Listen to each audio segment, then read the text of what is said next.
Meeting of the Brainerd Independent School District 181 Board of Education to order. We'll start with roll call, please. Henry Boyles. Here. Michelle Brecken. Here. BJ Donnelly. Here. Randy Heineman. Here. Sarah Spear. Here. John Ward. Here. All present. Great. And even special, would you go ahead and do the Pledge of Allegiance, and then we'll get started? Thank you. I pledge allegiance to the flag of the United States of America and to the republic for which it stands, one nation, under God, indivisible, with liberty and justice for all. Thank you. All right, so today is a special session, and I only have one more meeting left, so we're going to get casual. There you go, We Kevin. don't have to do any director this, director that, superintendent Grant, it's just first names. Let's just try to do this. And so when we originally set this meeting, we had Barb scheduled to come up and work with us on some of the mechanics relative to the superintendent search. We've since changed that slightly. Today's discussion is centered around interim superintendent Grant, who, as you all know as board members, reached out to us all a couple of weeks ago and indicated an interest in exploring the idea of sticking around. So we're going to talk about that with Barb today, and Peter's decided to join us for this meeting as well to answer questions and engage in the dialogue with us. And then Stephanie, I invited her, but I guess she didn't make it. She might show up. If she does, then we'll let her join and ask questions as well.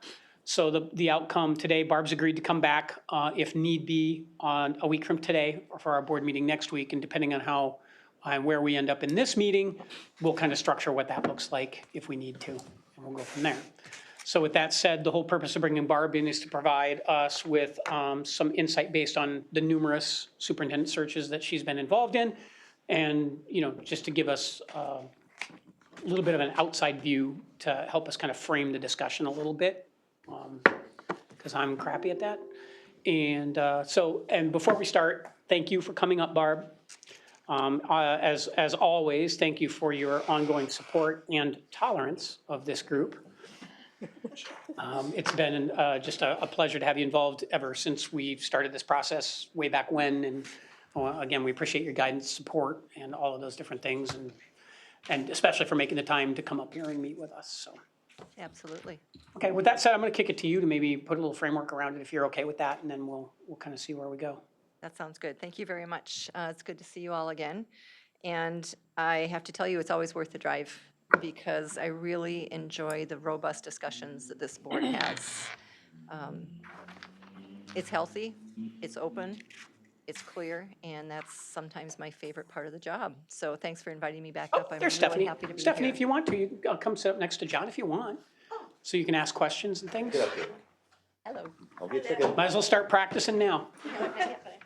Hi, I'm Stephanie. Nice to meet you. Nice to meet you. Thank you. So in anticipation of another robust discussion, what I had thought I might do is just outline some things to consider at this point in the process, because as always, you have options as the board about what next steps occur here in Brainerd Public Schools. So one of the things I want to say first and foremost is that it is not uncommon for this conversation to happen within the first 3 or 4 months of an interim superintendent's tenure. I would say when we have an interim superintendent step in for a suspended search, this conversation usually happens maybe 40% of the time. And we want to make sure that a school board, in considering their options, has this conversation before we go into launching a full search yet again, because there's a lot of ripples from every decision that you're going to make. So if it's okay with everyone here today, I'm just going to spell out some things to consider in your conversation today, and then I'll turn it back over to you to have that conversation. I'm happy to expand on anything that I say or any questions you have. I am definitely not going to tell you what to do. However, I want to make sure that you're very aware of both pitfalls and opportunities that lie in front of you as things stand today. So again, fairly common to have this conversation with the board at this point in the year of the interim superintendent. In every situation where there's an interim in place, there's 2 variables when it comes to next steps. One is the individual interim superintendent themselves, their plans, their goals, their competencies, their capabilities. The other variability, I'm sorry, it's been a long day, is the district itself and how complex or how stable things may seem in the district itself. And sometimes those two things align and sometimes they don't. So with those two, one of the things, for example, in terms of the interim themselves, not every interim is willing to stay a second year. So in this case, a few weeks ago, when Peter indicated that that was an option, not one that obviously the board has to take him up on, that changed things from the perspective of having an interim who is willing to potentially stay a second year if it's the will of the board. That's not always the case. Sometimes they're one and done. So there's that. Then the district complexities, you know the district far better than I do, and so you know what's needed right now and in the next year or 3 years or 5 years for Brainerd Public Schools. So we want to take a look at how those things are going to dovetail or diverge. And that's part of my purpose in being here today, is help you make that decision, because it's all dependent on those two things, correct? Typically, an interim superintendent's job is to hold the rudder steady. It is not to be a change agent. It is to keep the district going in the direction that it is headed. It's often called a placeholder. And that is, when I say typically, in the past, it almost always was that. I would say in the last 3 years, it's less often a placeholder because there is more complexity in all of the districts that we're working with. There is just a lot more happening, and so the superintendents that step into the shoes of an interim have more on their plate than traditionally they may have 3, 4, or 5 years ago. I think that is the case here in Brainerd, that as Peter's progressed in his first few months, there are things on the horizon that are looming that do add to the weight of the decision you're going to make about what next steps are. So you want to consider what's going on in the district in terms of an opportunity to potentially have him stay 1 more year. One of the things that is challenging for an interim superintendent in pretty much every circumstance is it's a 1-year appointment. And so they come into the position with people in the community, students, staff, seeing them as, well, they'll be out of here at the end of June.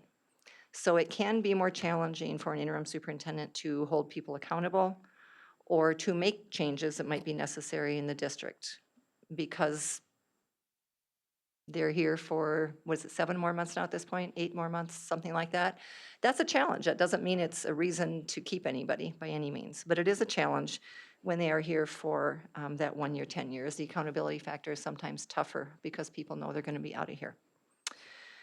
So timing and circumstances are really important. One of the things that I might suggest that I have seen work, if there are things on the horizon that are quite challenging for the district, it can be a strategic decision to have someone stay an additional year to do some of that rather messy work and then leave. And there's an instance I'm thinking of where a superintendent came in as an interim for 1 year, and the district was really hemorrhaging money. And they needed to close an elementary school. Everybody knew it. Nobody wanted to do it. Couldn't be done in 1 year's time. So in that case, the interim stayed a second year, closed the school successfully, but not without challenge and hurt feelings and upset people, because it's a very difficult thing to do. When they then left, they took that baggage with them. And the superintendent who came in after those 2 years had kind of a fresh start without the awkwardness of some really tough decisions hanging over their head in their very first year on the job. So that's one thing to think about, is the potential of someone coming in and inheriting a real challenging circumstance and having to make some very tough decisions very quickly in partnership with the board. They're not on their own. Is that something that a new superintendent wants, is up for? Sometimes, absolutely. Those things will become known throughout the search if you conduct a full search of what's out there in the next 1.5 years for Brainerd. And I think in the levy is one, right? Did I hear that correctly, that that's kind of looming out there as a possibility? That may attract some candidates that love a challenge and want to walk in and fix it. It also may cause some candidates to not throw their hat in the ring. So that's just a decision that you're going to have to think about as far as what kind of pool you might get based on the kind of district they're going to inherit July 1 of '25, if they're the new superintendent. So circumstances and timing are both really important. And then I think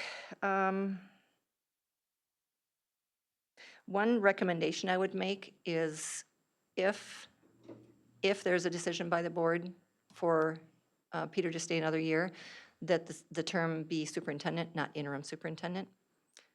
There just is, again, that perception of an interim superintendent as having less power or authority in that position. So changing the title to superintendent, if you do that, I would say might be a wise decision. If it's for this year only, keep interim, for sure. That being said, and I'm wrapping up here pretty quick, if you proceed with the full search, you need to hire someone this time. Peter cannot be your fallback option, because that's the first question I'm going to get when people call me about this search is, so if they don't hire anybody this time, is Peter going to come back for a second year? If there are whispers out there that he's waiting in the wings if this search doesn't go the way you want, your pool's going to be about that big, because the risk of their names going public is too much. So it's better when you're conducting a full search to have complete finality on our interim superintendent is done June 30th of 2025. He does not want or nor will be brought back for another year. And then if this search doesn't result in the candidate you want, I think you got to find a different interim. Because that message you're sending to the applicant pool is, yeah, we're going to just kind of keep looking and working. And, you know, a third search in 3 years would yield a pretty small pool. And I'm afraid I'd be disappointed for you and the kind of folks that might be willing to stick their neck out if yet again we don't find somebody for you. I'm optimistic that we would find somebody for you. We are, again, way ahead in terms of timeline than we were last year, and that's a really good thing. I might say one more thing. So I recognize I'm asking you to see around corners a little bit. You can't know everything. You don't know what the pool might look like. You don't know what might happen with your budget or with the levy. You just don't know those things. You need as a board, though, to try to anticipate what would bring the most stability to the district and when. And stability is a squishy word, because you may find someone who starts July 1 with a 3-year contract, and for some reason or another, they leave in that first year. So you can't ever make assumptions about how long a 3-year contract will actually last. Or another year for Peter. You know, life happens, people's circumstances change, family, health, whatever. So you just do the absolute best you can with the information you have right in front of you. And so I think today's conversation is about what information do you have right in front of you right now, and then discuss what you would like to do from here. MSBA will support you in whatever decision you make today or next week. We'll be here to ensure that we do our absolute best to find you the right person to lead the district. But those are some things to consider, and I know it's kind of a lot. So I'm going to turn it back over to you, and I'm available for any questions. That's what we've learned from interim superintendents and their experiences in districts like this. Great. John? Barb, clarify for me, MSBA's contract with us is to be fulfilled when we have a superintendent, a permanent superintendent, no matter how long or when. Is that correct? Great question. Thanks for asking. Permanent superintendent is not the correct term. Our role was to find a superintendent, and if that person leaves within the first year, we will do the entire search over again at absolutely no cost. So in this case, if you were to offer Peter a contract, so in essence, last year you would have hired someone who stays for 2 years, we would have fulfilled the contract, and we would send an invoice then. Does that make sense? So for the first year of someone's tenure, we would redo a search. But if you do hire, because some people hire someone for 1 or 2 year contracts, usually it's 3. But in this case, if there is a second year of his term, then that's a 2-year contract, and our guarantee is for that first year, because you hired him last year after the search was complete. Did I explain that right? Maybe I'm not So are being. you Yeah, so in saying, that circumstance, you would invoice us if we extend invoice. and give Peter a new 1-year contract. Correct, You would invoice us in July. correct. If he leaves the within the search in your first mind is year, complete yeah, at if he that leaves within the first year, which he would if his contract is up on June 30th, we would do another search for free. But the 2 years does take it past the 1-year guarantee. Same person in that role. Is that okay? Well, kind of, I think. So I want to get it correct in my mind so that I'm absolutely correct on this. So let's say that Peter agrees to, I don't care, 2, 3, 4-year contract. And as you said, it's no longer interim superintendent, it's the superintendent. Does that fulfill MSBA's contract? Yes. Okay, And even if That's he what I wanted to know. stays for 2 years and the title remains interim superintendent, you've still found someone to lead the district beyond the first year after our search concluded last year. So we would still invoice.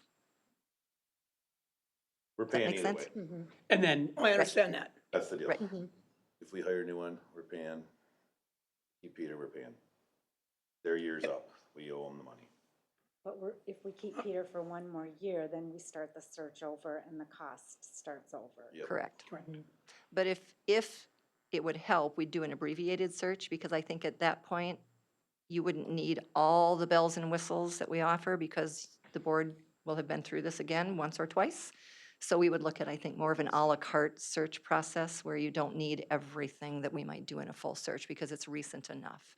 So our goal would not be to keep charging people for a full search when you don't need So it. what would the cost difference be? I don't know yet. I can't tell you, but there are some things I don't think you'd necessarily need again, such as interview training, such as Survey. stakeholder report again, because if you do have a Morris Leatherman survey, perhaps we could weave that into the next search in 1.5 years or 2 years or whenever. So you'd have some options to look at, but we typically don't do that. But I would want to do that for the district so that you're not feeling like we're just going to go through the same thing, exact same thing, pay the exact same thing. We want to make sure that we're meeting the needs and being real conscious of costs for you too. So let me ask it another way. So if if Peter is here for just this contract, and then we go ahead with the search now, and it doesn't cost us anything, that fulfills both parties' obligations, yours and ours. If you hire someone, yes, What if we don't hire someone?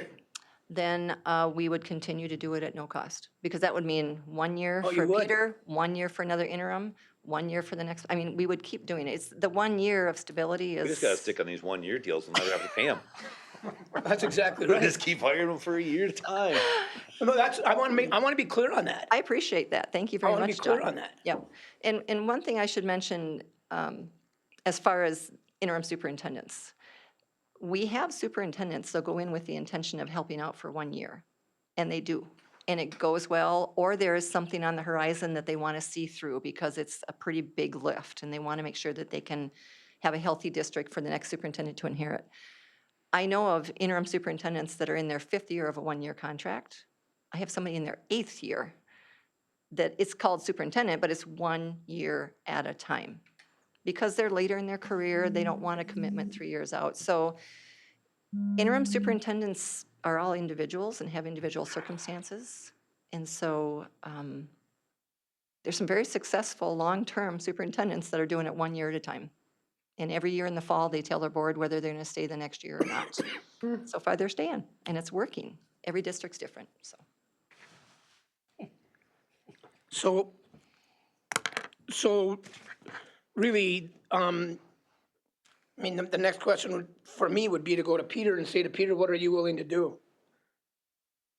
In order to, for me, just me now, to have it in my mind where we are both with MSBA and with Peter. Correct? Okay, thank you. I'm not asking that yet, but I'm just. any other questions for Barb specifically about what she's talked about thus far? Why is it so critical to continue the term interim superintendent with Peter right now? If you stay between now and the end of the year, Why can't we get rid of the term interim? I mean, I'm just asking the question. yeah, If- that's, You're talking about if we elected to, Keep them. I'm just saying, I'm just asking the question, I mean. Why was the interim in the first place? Is Why that a is- better way to yeah, ask the why- question? Thank you. Yeah, I think that's a signal to candidates that it's a Short term? short-term stopgap measure. Yep. So candidates know, and this is one thing, that if there is an interim superintendent, candidates need to know whether they're interested in the job or not. Because it gets back to, if word gets out that the interim superintendent's gonna apply, again, the pool gets real small real fast. And so there are interim superintendents that very clearly say, this is my intention, I am out, I'm not interested in, and then that does help the pool become larger. If they hedge their bets, the pool, like, you aren't gonna get the numbers. So no, there's no requirement that you call it interim superintendent. It's just a signal, I think, to candidates that it's a short-term position. But I mean, you've said there, you have an example where some person is up 8 times. Yeah, they're no longer called interim. Yeah, after the first year, they go to the term superintendent, but they only want a one-year contract at a time. So it's a superintendent with a one-year contract, basically, year to year to year to year. Okay. It's unusual, but I know of a just couple curious. instances where it's working. So. So the state of Minnesota, you taught me this, you can have 1, 2, or 3-year contracts. Like John, you mentioned 4, it's not available. 1, 2, or 3, is that right? Less than 3. It could be 18 months if you want. Oh, really? Less than 3 years, or 3 years at the Which is most, odd, something 'cause I like don't- that. I've always thought about that, like, when you're a representative, every 2 years, you have to try and get your job back. Sheriff, it's like quite a deal, actually. Think if you're the sheriff, every 4 years, you gotta do this all over again. That would be, I don't know, I couldn't do it.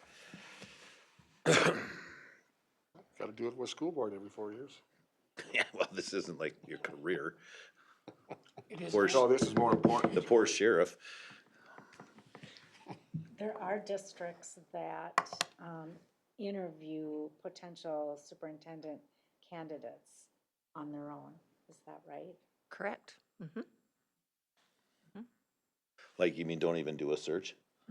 Like, just Well, they do a advertise? search, they just They do manage a it search, themselves. They just manage. Yeah, it we could do themselves. that. I mean, we could have done that. We decided not to. Well, especially our first time through. Yeah, like recruiting and where to advertise and all that, yeah. Well, I mean, that would, in my mind, would come into play if Peter stays through, the extra year. We fulfill the contract with MSBA, we pay them for the search that we started last year. Then, at that point, in June of 26,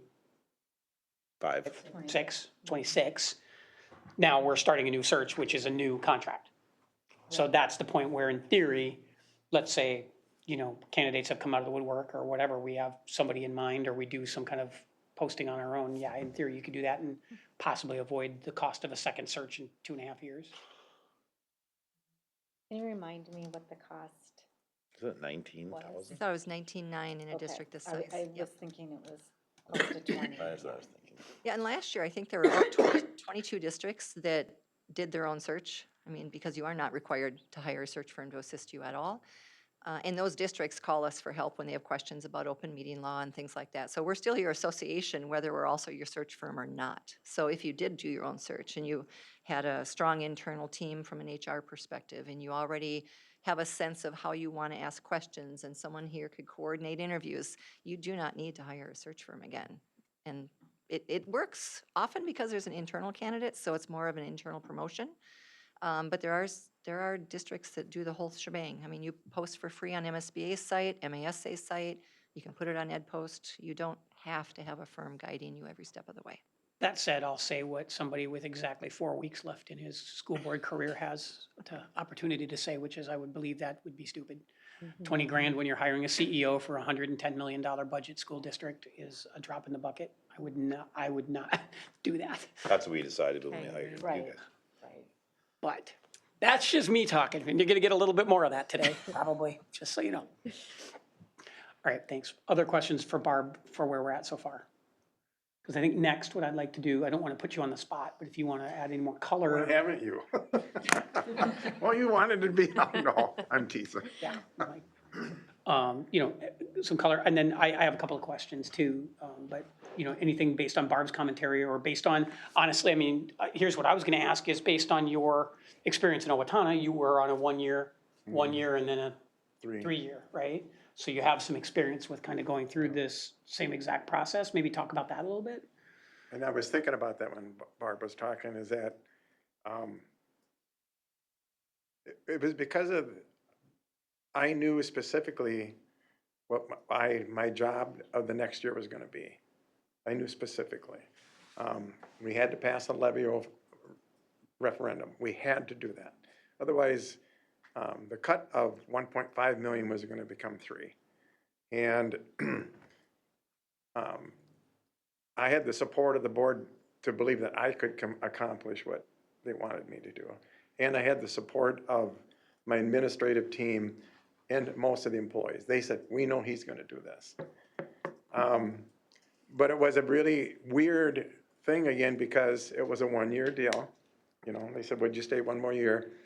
And as we were working toward going for the levy, I think it became obvious to the board and the administrative team that for all the work that's going into this, why would we let him go? And that's when the board chair sat down with me and said, okay, we know we just won a really important election. We want you to stay for 3 more years. And I said, what do you want me to stay for 3 more years for? We need to have a bond referendum, and we know you can get that through. And so I thought, that's a wonderful challenge that I've already been through, and I thought, yeah, I can do 3 more. But I had to be under my terms. And because we had just gone through a budget reduction and everything, and the money from the referendum was a year away, I had to set some criteria about, I was gonna take a 3-year freeze, because I didn't want the public to think, oh, no, he's gonna rake in the coals, so to speak. And I also told my administrative team, you're gonna take a 3-year freeze also. If I stay, this is the rule, because we were hemorrhaging. And we had also promised after the election, it was a 10-year referendum, and we promised the community we will not overspend during the 10 years of that length of a referendum. And I said, if we do, the first year, if I'm here, you should fire me, because we made that promise. And even though I left 3 years after the vote, they never went over they never spent more than they brought in, which was reason why we got the bond referendum, because we were holding and showing that we could control our spending. Even though it was tough, we did that. But it also got to a point where after we passed the bonding referendum, I knew somebody else can do this now. I did 2 things that they wanted me to do that we knew we could do, and there was 100% support that that's gonna happen.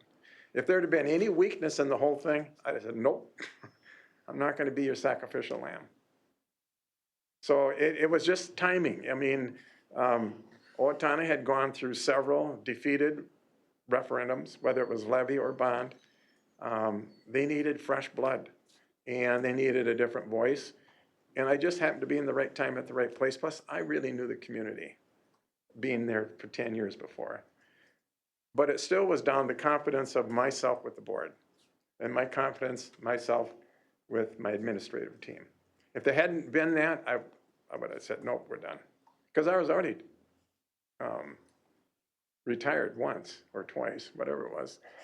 And I didn't need, but I felt that there was that bond that was gonna be successful, and we were gonna go to the wall to get a yes vote. Now, if there isn't gonna be that, I'm out. I'm just telling you straight out. If you're not gonna go to the wall for whatever the vote's gonna be, you're wasting my time, you're wasting your time, and you're wasting the community's time. Explain that, please. If you're gonna have me stay and you know we should go for a vote, you better be 100% in tow, and you better be ready to go to the wall to make sure that it passes. Well, You're talking about the referendum? Yeah. Yeah. Levy referendum. Okay, let me ask you differently. So are you saying that all 6 members need to be on board with going forward with the referendum positively? Absolutely. Okay, For you to stay 1 more year. No, Oh, that's not what I'm saying. okay, then But if you tell me we want you to stay because we want you to get us a yes vote, okay. got 6-0. it, okay. If there's 5-1, we found out you lose 35% of the vote. You go 4-2, you're probably down to 45, 50% of the vote. That makes sense. Because the public has to believe you know what's at stake. If they don't, you're wasting everybody's time. And I'm not gonna, I appreciate the recognition, I appreciate the support. I don't wanna waste my time going to the wall if it's gonna be me fighting and dragging 6 board members along, as opposed to you leading. That's one thing. But it was a very, very unique situation. And I agree 100% with what Barb said. You have to think about your long-term plan, which really is only about 3 to 5 years, by the way. If you keep rolling along with one-term interims, or whatever you want to call them, I don't care. She's right. You're going to scare off someone who wants to be committed longer than that. I get the idea, but I'm going to tell you this, and I was thinking about it as she was talking. If you're thinking of saving money on a search to look good for some reason, you shouldn't even be on the board. I mean, 19,000 out of 110 million, you're not doing a very good job of what your roles are supposed to be. I don't know, did I answer your question? And More John's question. too, I think. I have a question. You mentioned that one of the reasons you want to stay is your administrative team. Is that one of the reasons you've considered Yeah, staying I another really year like here? who I'm working with. Is that part of the deal? Here? I mean, you were Yeah. talking about Otana, but it's the same I'm thing here. talking here, yeah. If I stay, it's because of those people sitting back there. Because I think we have a real clear understanding of what our roles are and what we're supposed to do and how we're gonna get it done. But isn't it also these people sitting here? Oh, absolutely, Okay, I just Yeah. wanted to point Yeah. that out as well. yeah. Absolutely. And I've been fortunate. I've worked with really, really good school boards. And I don't know how many superintendents can say that, to be honest with you, because you guys come and go quickly, or can. So do you guys. Yeah, I know. Pointing Well, you know, fingers over at us. I think the average length of a superintendent's term in one site is 2 years. Is that correct? 2 years? 2 years. Wow. Either they're told to leave or they want to leave. It's like being a football coach. Kind of like being a football coach. You get hired to get fired.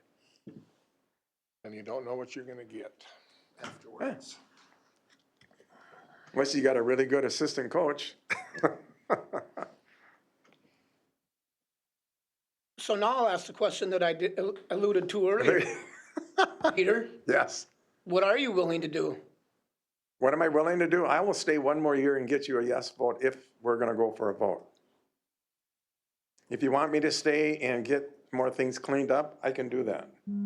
But you're taking I'll be quiet. No, go ahead. Take You're it away. taking a risk if you don't go for the vote because you're gonna be cutting a lot. And the question is, do you have enough thick skin to go through all that? Let me And ask, wait, go ahead. let me ask it differently. Are you willing to go 3 years and get a yes vote? No, Okay, that's what I want to know. no. I don't think that's fair to the district, considering, my experience and my age. I want to know what you're saying. Yeah, no. But you're willing to stay and move forward with the referendum and you Take it to feel the we can get wall. you feel we can get a yes vote with this support and that support and our community support. Yes. With all of this support here. Great.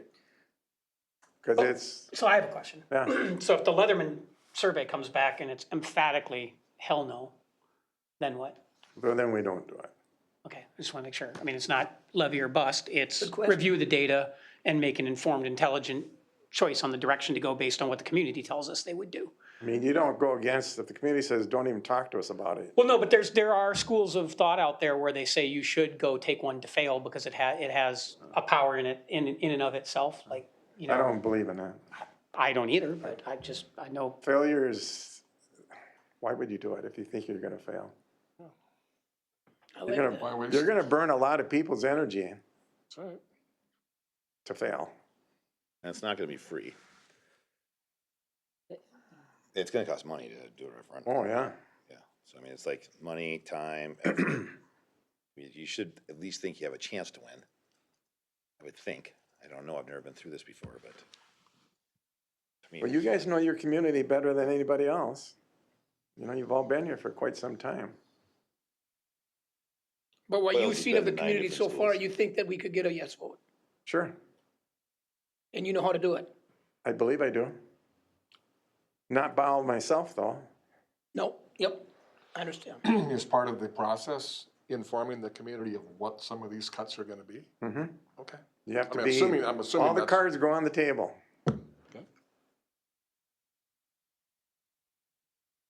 Don't want to put you on the spot, but if you have any questions, I know it's weird to be sitting where you're sitting. I just want to make sure you're comfortable to jump in. Thanks, yep, just listening, thanks. Okay. I wish we could collectively support the referendum if Leatherman shows that our community is ready for it, but we probably can't really commit to that. I mean, would you commit to going through with the referendum if Leatherman shows that, yes, our community is ready for something? Well, here's what I think about that. I think that if we all got the Leatherman report and we had to put a number on it, so let's go, it's a 0% chance it passes or a 100% chance it passes, and we all did it in the middle, I think you'd have 6 different answers. So I think it's 30%, you think it's 80%, Sarah thinks it's 60%, Randy thinks it's 40%, John thinks it's 50%, you know, and Kevin says it's 100%. So who's right? So it's gotta be pretty, I mean, I think it's gotta be pretty overwhelming data. I mean, Peter, you've seen these before, I mean, is it that obvious? When you get the data back, I mean, you know, this whole Leatherman thing, I'm kind of really interested in a lot of other things out of that report that's gonna come out of that levy. But I mean, is it gonna come back like glaring that, oh, Jesus is a slam dunk, this is no problem, or is it, I mean, or is it like, there's no way this is ever gonna work, or how do they look when it comes I back? think it's a slam dunk if it's no from the community. They'll tell you in the survey, when they gather their data, they can tell you for sure, you don't have a chance, you know? So we'll know pretty easily. Usually, Morrison Leatherman, if you can get to 55% yes, then you have, Oh, they're gonna give us percentages like that? oh, yeah, Oh, Yeah, that's well, nice. based on the way they do the survey, Yeah. like they hunt for the threshold, right. right? So they start with, if it meant this much of an increase on your property taxes, would you do it? No, how about this much, right? No, how, and they even can find the threshold, the dollar Then threshold. there's a plus minus of what they believe in from the survey. And they tell you, so let's say you come up with 56%, you can pass, but it's a plus minus 3. Now that cuts that margin down to 53. You have to work that much harder to get back to 56. Yeah, They have the margin of error, just like everything. Yeah, but even with Like that, I any mean, both election- those firms any that election. interviewed Cool. with us to provide the data, the other company in Wisconsin that we talked to, are plus 94% on their success ratio if you follow their guidelines. So if they come back and say, we're saying at this dollar amount, it's got this chance of passing, they're right 95% of the time. Unless you change it. Well, or you do like a district, like the other guy was saying, the district ignores them, and, well, Get way if more. you're saying we can get $15, well, let's try for 20. And then they go down in flames, so they don't count those against their score. If you follow their Because the district guidance, ignored their follow their advice. guidance, they're at 94%, those guys. Sarah and I, not Sarah, excuse me. Michelle and I attended the Minnesota Rural Education Association. I don't remember if it was last week or the weekend, couldn't have been last weekend, I wasn't here, so it was the weekend before. And one of the breakouts that I went to was about referendum passage. And Leatherman, I told the finance committee the same thing, I want the rest of the board members to hear this, is Leatherman was spoke of very highly, very, very highly as a respected survey agency, along with Todd Rapp, who I understand did some work here as well. And their success rate is significant, and they will give us the data that we need, for sure.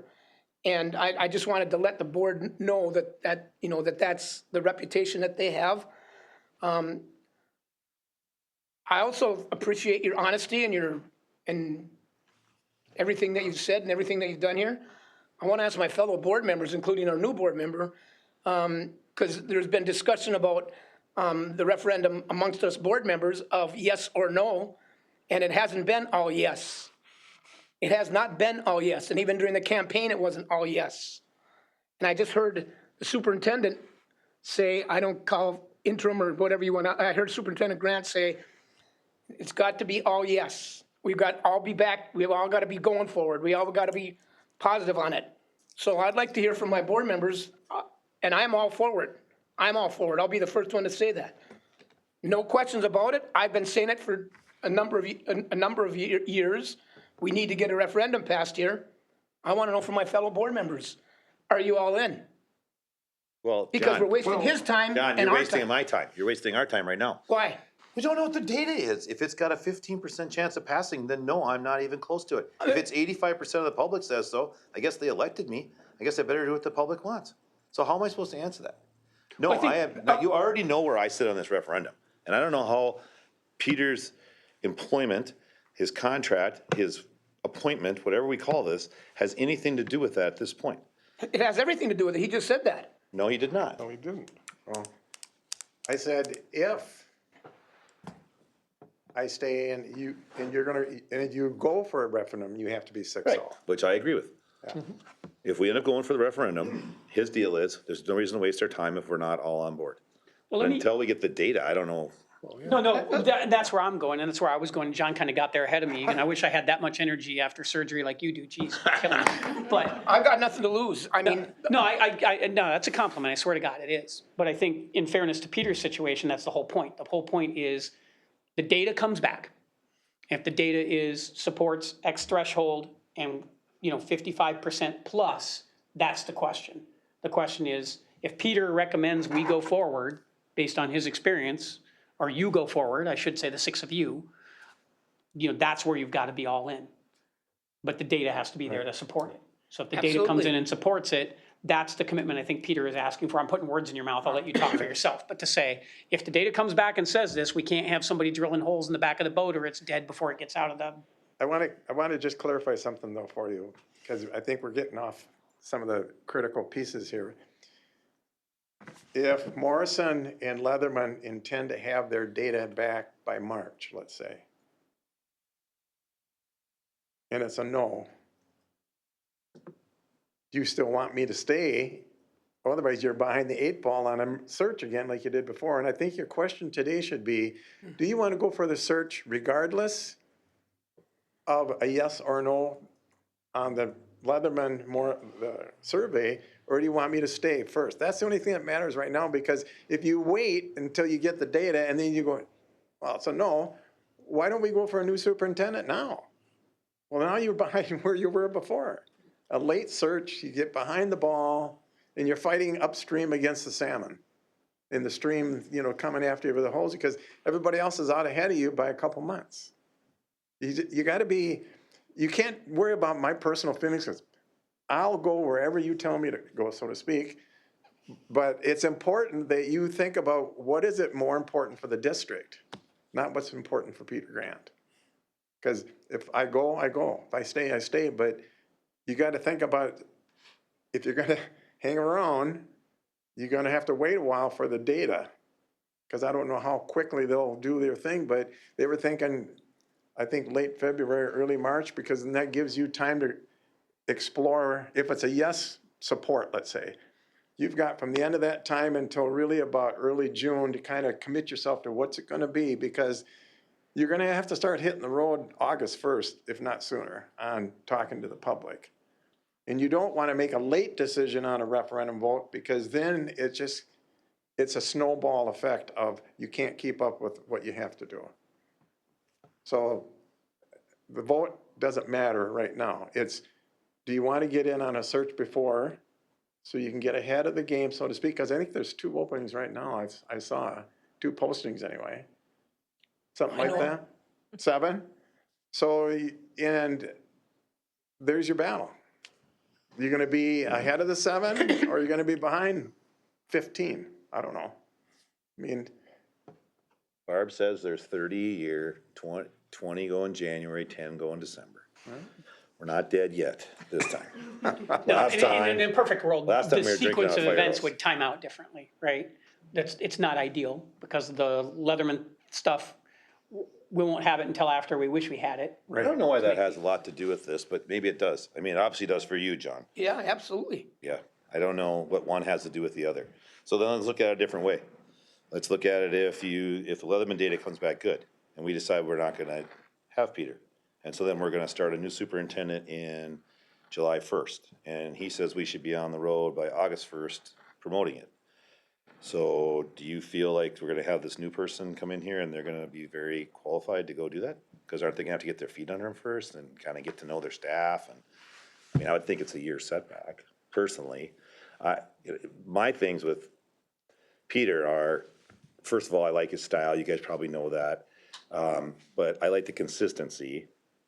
And, you know, I've heard that the directors like working with them and that there's a little quicker decision-making and stuff like that.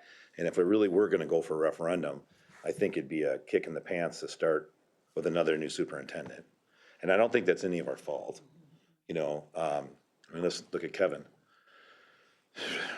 Three people, you know, 3 different ones in 4 years, so it's not like it's all us, and we could hire somebody. So it's They- my fault, is that what you're saying? No, I'm just saying that this isn't, it's not unusual, it's like Peter said, it's 1.7 years, or Yeah. 2 years. So we could hire somebody, and they could say, you know what, this isn't for me, and I don't like it up here, and we came from southern Minnesota, and, you know, whatever, we're going back where our family is, and I'm sorry, but I'm leaving, and we could be right in the middle of trying to get this thing done. When that's actually happened at this district, not Has all it? that long ago.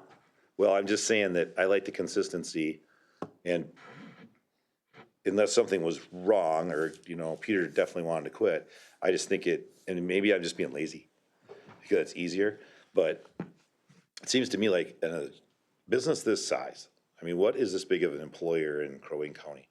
I don't know, is the hospital this big? I don't know. I mean, there was 1,200 employees, I believe.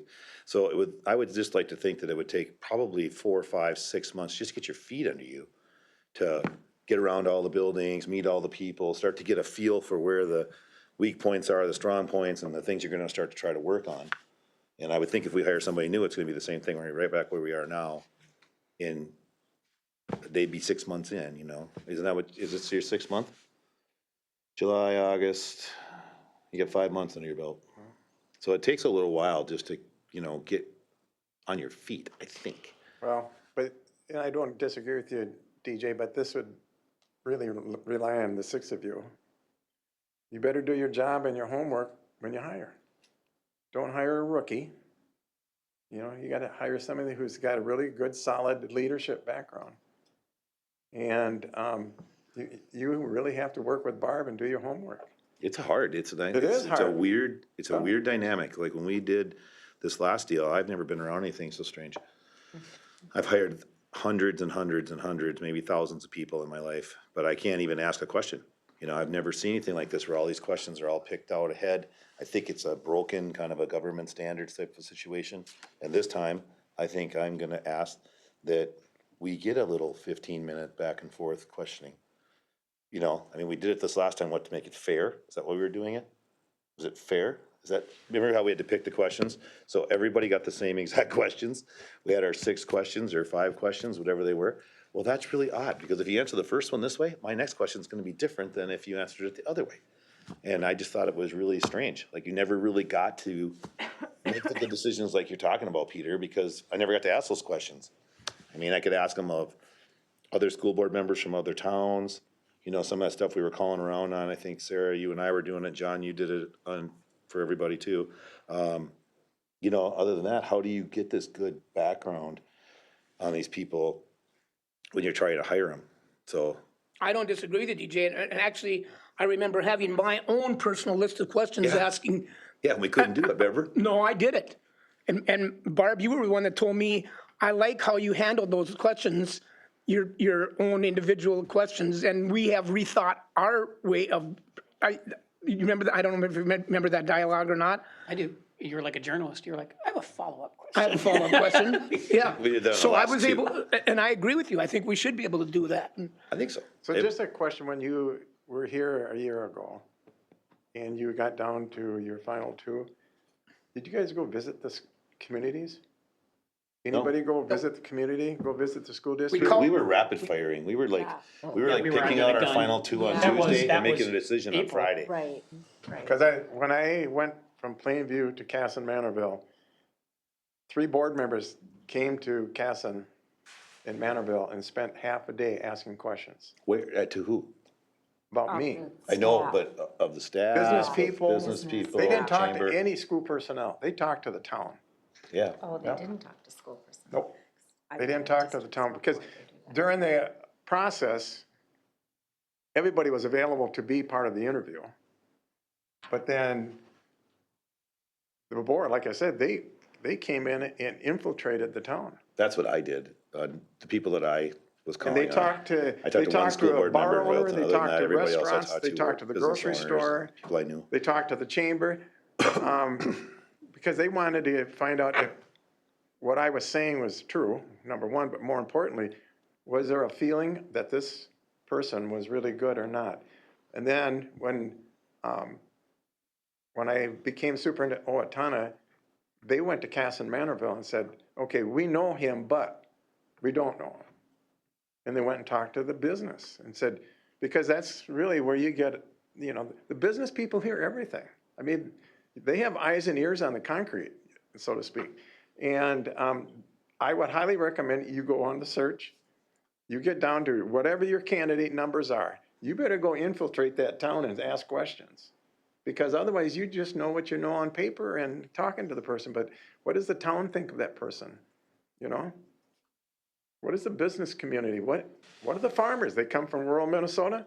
What the hell? Talk to some You should've farmers. gave us his Site advice. visits were an option we talked about doing, if you Oh, remember. no, We have Barb's cover. pages about site visits in our training manuals, so it happens less frequently. In the last 5 years, I haven't had a single board do in-person site visits because everything is so much faster than it used to be, and everything's gone online in terms of research and phone calls are being done, but it's always an option. No. You could do whatever you'd like, because keep going back to, this is your search. As long as it's legal, you can do what you need to do for Brainerd Public Schools, and site visits is always an option, always. Road trips never hurt. Unless the person's Well, I from, did that, but I did it on the phone. I didn't, That's true. on you and the other candidates. I did it on you and the other candidates. So we had the But one candidate that was from your old neck of the woods where you were Yeah. able to do a lot of due diligence. Yeah. Yeah. I remember last that. year, we had a candidate placed who's working in China. And so doing a site visit to China would have been tough. And sometimes we have finalists from Nebraska, California, Florida. So it unlevels the playing field if you're doing it for some people who are local and others that are farther away, which is just one consideration. So We'll just have to fly around. there you go. I vote we send Randy to China. Stephanie's been there a whole In bunch. case there's a She used to go candidate. there like every 6 months. Kevin, you could live there for 6 months and just give us a report. Taiwan, you won't see me in China proper. Take the guy out. Well, I came in today thinking that I wanted to move forward with the search because I think delaying it is bad for the district. That's what I came in here thinking. Delaying it is bad for the district. But what is more important right now is leadership or dollars. But for me, I mean, that's my thoughts right now, leadership or dollars. And they're both important. There's no question about it. When I hear you talk about what you can do for us for a referendum, that's swaying me. That is swaying me. And let me finish. And I think that becomes more important to me. But it takes all of us to be there, just like you said. And the Leatherman, you're right, the community survey is critical. And when that comes back, that will tell all of us and all of them and, you know, where we should go, in my opinion. I'm now feeling that we should, I'm swayed the other way right now. I'm about a 180 right now because of what you said, Peter. And you and I have had some differences, and I respect that very much so, and appreciate it very much so. I think passing a referendum becomes the most important thing that we need to do. And if we do it, I think we'll find a leader. Okay, having said that, I just wanted to throw that out. Yeah, the other deal is, and I think you're right, is, you know, this 6-0 board thing that everybody's concerned about today, apparently. That's kind of Peter's job. You know, he just swayed you. So if I was like the stick in the mud on the referendum, who says Peter can't call me up and have a little meeting and I walk out of the meeting going, you know what, after hearing that, maybe I do think we should have a referendum. It's the same deal. And I think that's kind of how things go. We just gotta wait and get these survey numbers and we're kind of getting the cart ahead of the horse. Do you have his cell number? No, I'm, Yes, I do. He calls me back. Yeah. Well, I think, yeah, I mean, my thought, I mean, there's two separate issues here, and we're talking about a levy referendum, and for me, I agree, that's down the road. I want to keep Peter, my personal opinion. He can lead us through if we get good numbers back from Leatherman, et cetera. And if not, I still like what you're doing, et cetera, now, and you said you would fulfill that one extra year, regardless. So I'm in the camp where I'm going to be leaning towards asking Peter to stay that extra year, which he has agreed to, and we'll deal with a levy and referendum information at a later date. Very important, yes, but if we don't have good leadership, and you even said it, John, if we don't have good leadership, the money's not gonna follow. that's not Later date, exactly you what I mean said. when we I have the said, data.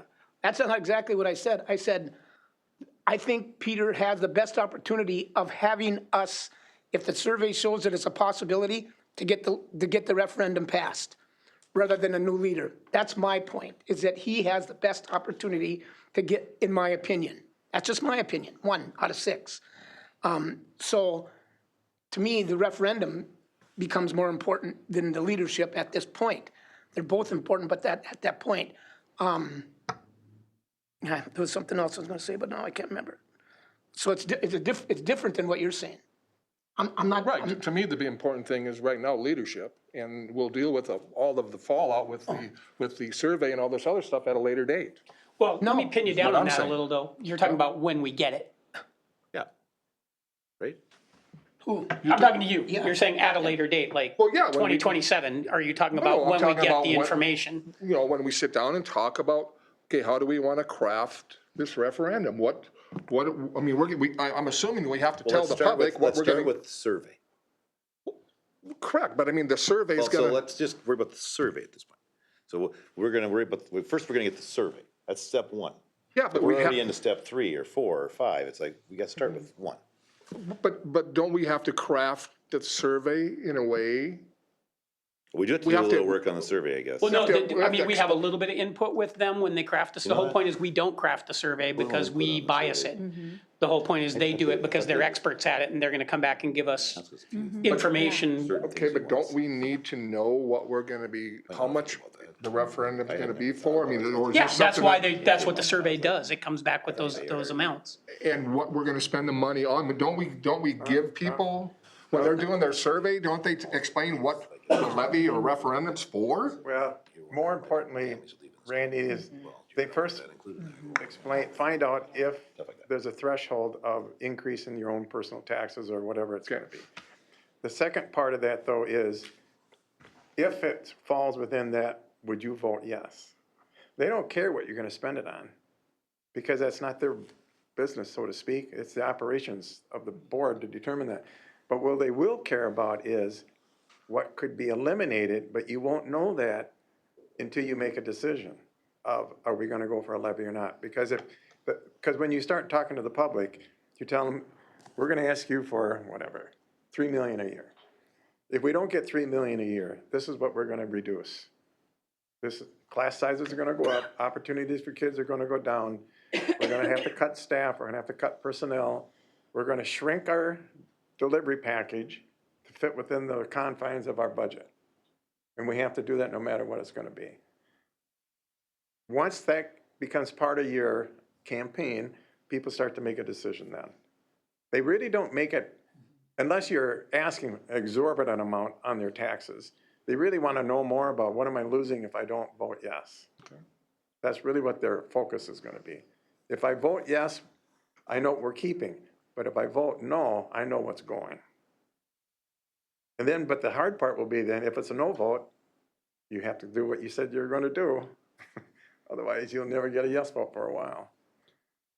So I'm gonna tack on to a little bit of what you said, I'm not really trying to correct you, I just wanna carve a slightly different path. You were talking about leadership versus dollars, and what I would say is, they're not mutually exclusive, from where I sit. In the sense that, let's say the Leatherman data comes back and it's hell no. I actually think Peter's leadership in that is just as critical for taking all the bullets for all that stuff that we have to cleave forward, maybe close a building, maybe, realign how our fifth graders go, all of those different things. And to Barb's earlier opening point, having Peter take all that flack makes it a hell of a lot easier for a new soup to come in a year later, not having to deal with all of that. Yep. Good point. Yeah, absolutely. So the question today then becomes, do we extend, do we keep Peter or do we go ahead with a search? That's it. Yeah, that's what we're here for. Period. That's all Yeah, the that's meeting's the about. question on the That's all table we're for here. today. That's the That's why we're here. purpose. But this dialogue all leads to that. This is an Yep. outstanding dialogue. So Barb, to you, how do I word this? So let's say that we're gonna extend Peter's contract, and Peter's gonna lead the referendum charge along with all of us, and, for a yes referendum. But the Leatherman comes back and says no, and now we still have a contract with Peter. Are we done with you then? Yes. Yes. That's what I thought. So that's what I need to reconcile. thought. I need to reconcile, I mean, it helps to know that the average life expectancy of a superintendent is 2 years, but, or whatever. We know what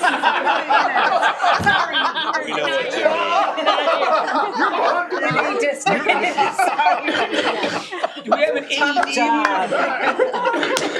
Okay, so that helps me to know that, but we started this process and approved 20 grand to hire a superintendent, and we're not there. Yeah. You would have So hired him that's for the 2 part I years. have to reconcile, is that we have to approve that financing all over again.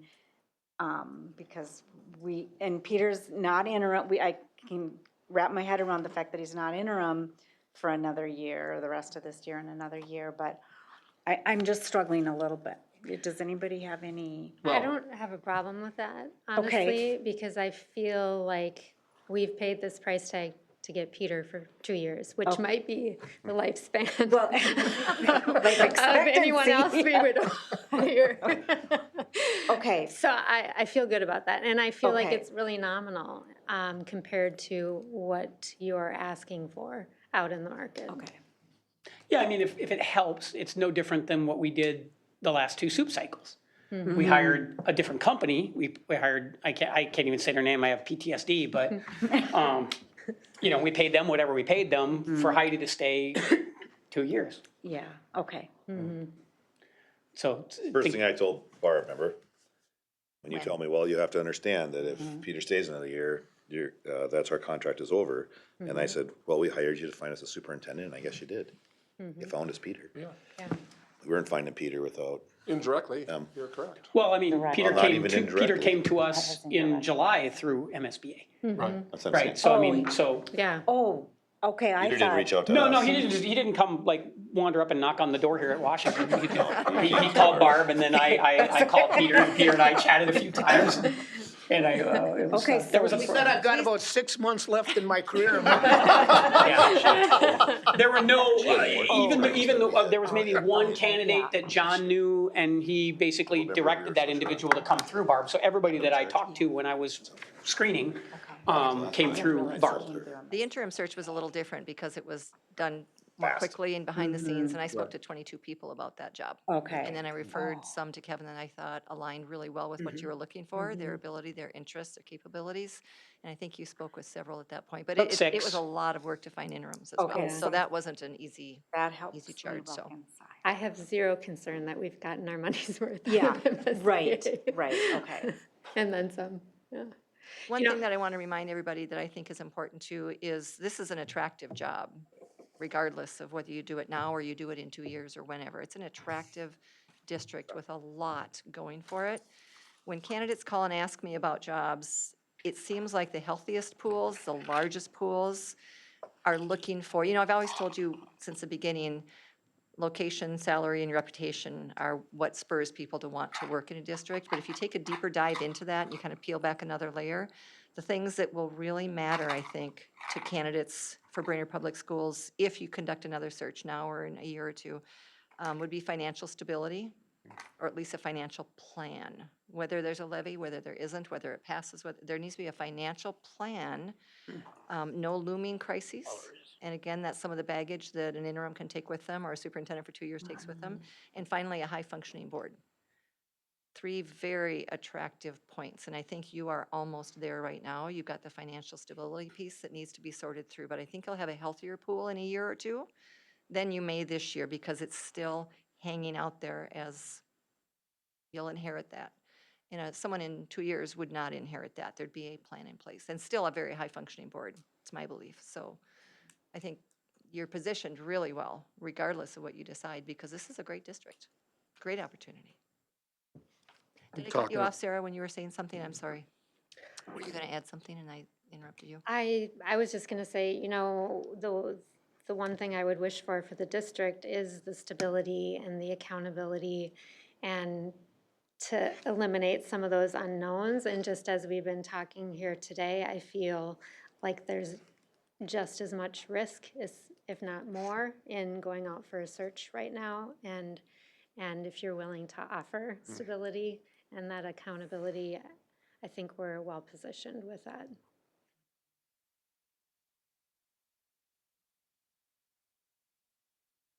What do you want to do? Make a motion?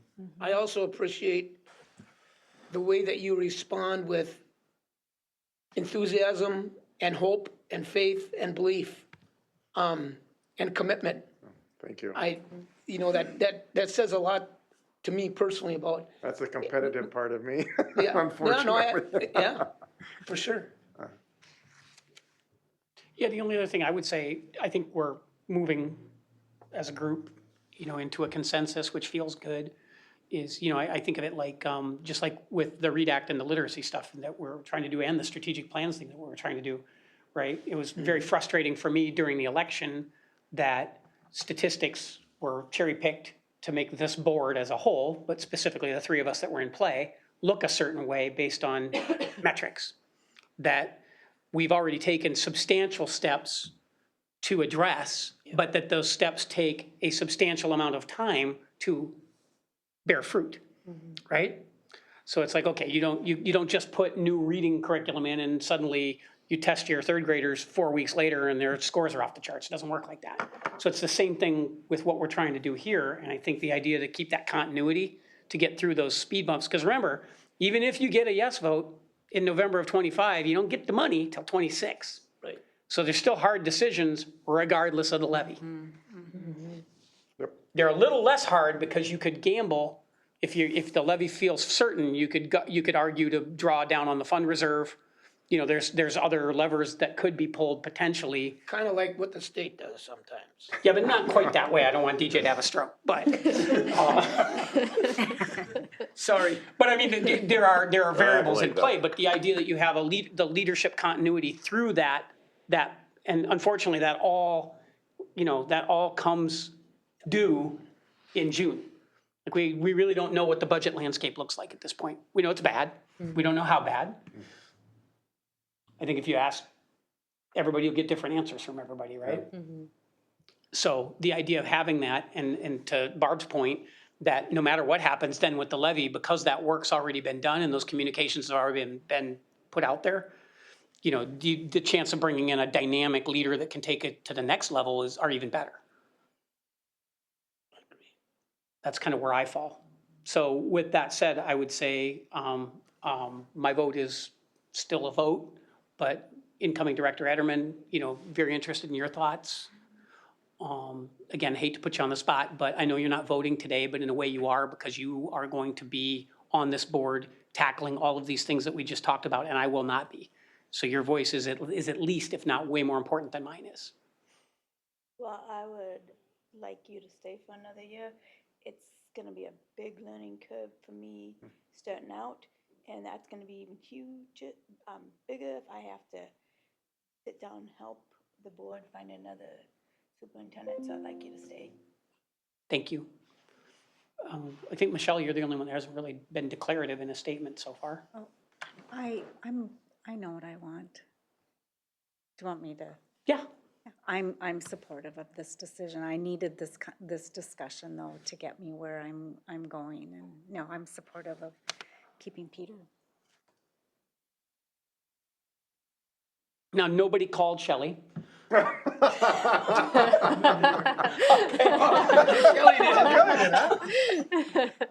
So probably should have validated a couple things before this meeting. Do you want me to call her real quick? He may not have that long of a life. 2-year lifespan. Shrunk it by a half a year. I will tell you that, yes, we have talked. And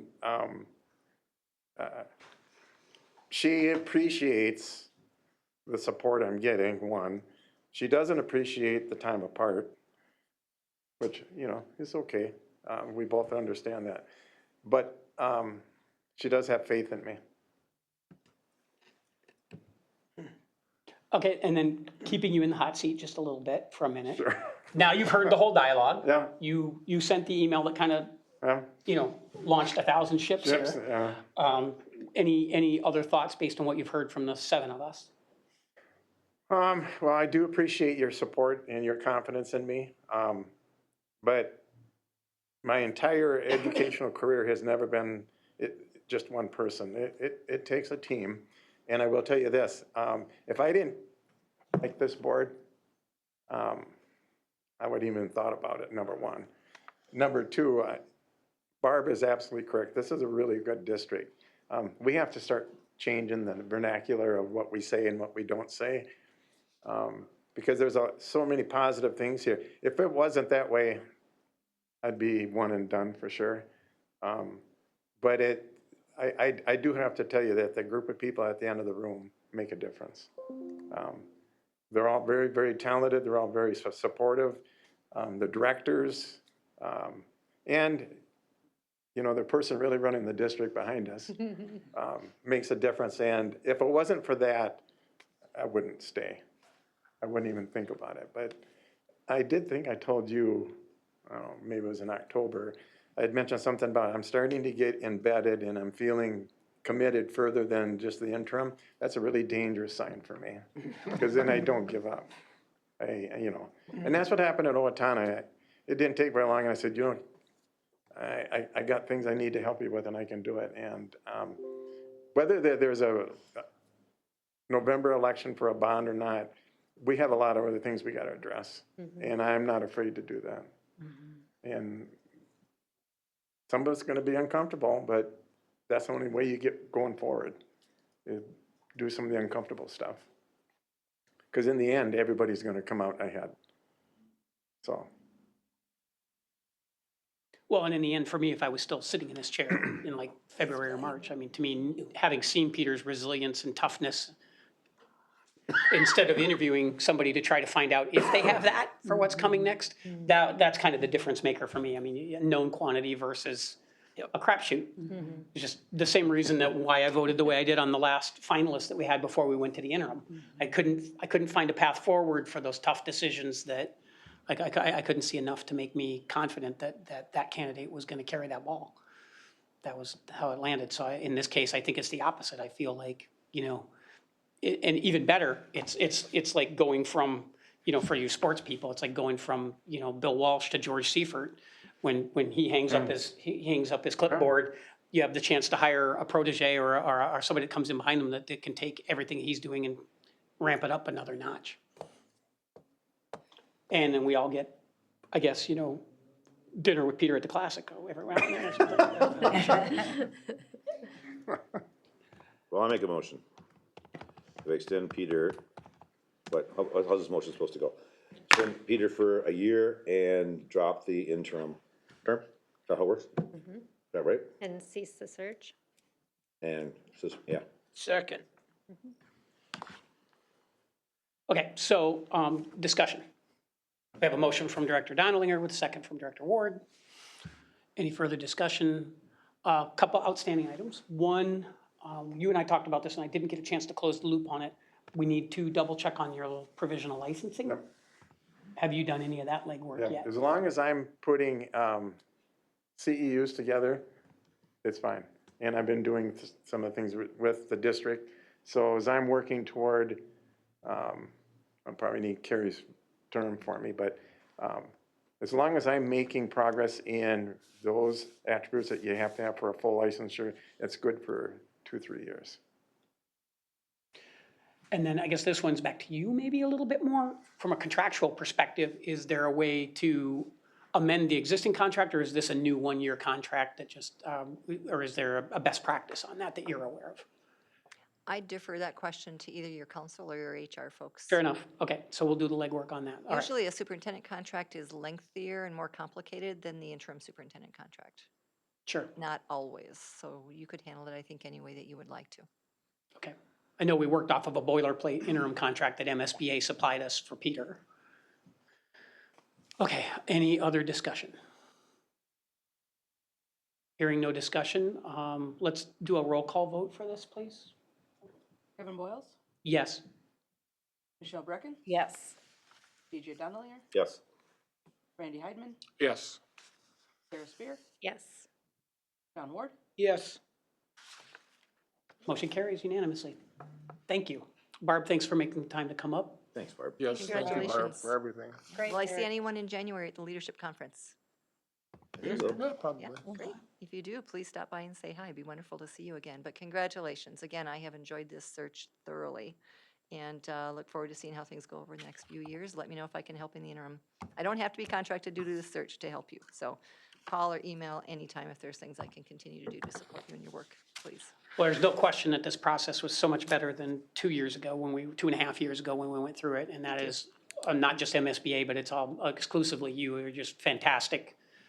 And it's been a real pleasure to work with you on this. Thank you very much. Okay, well, I guess that's that then. We have no other items, business items or anything for this meeting. So I guess I would entertain a motion Motion to to, adjourn. yeah, what he just said.